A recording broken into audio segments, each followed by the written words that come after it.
መዝሙር 31 መተላለፉ የቀረችለት ኃጢአቱም የተከደነችለት ምስጉን ነው። እግዚአብሔር በደልን የማይቆጥርበት በመንፈሱም ሽንገላ የሌለበት ሰው ምስጉን ነው። ሁልጊዜ ከመጮሄ የተነሣ ዝም ባልሁ ጊዜ አጥንቶቼ ተበላሹ።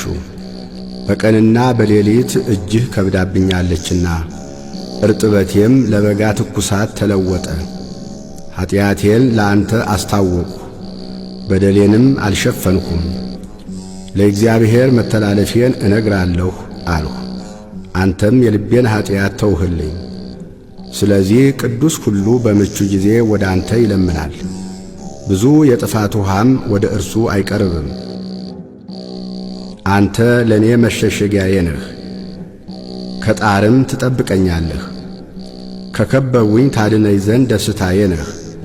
አስተምርሃለሁ፣ በምትሄድበትም መንገድ እመራሃለሁ። ዐይኖቼን ባንተ ላይ አጠናለሁ። ወደ አንተ እንዳይቀርቡ በልባብና በልጓም ጉንጫቸውን እንደሚለጉሟቸው ልብ እንደሌላቸው እንደ ፈረስና እንደ በቅሎ አትሁኑ።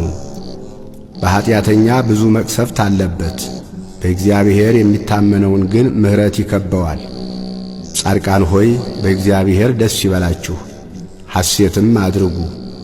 ልባችሁም የቀና ሁላችሁ እልል በሉ።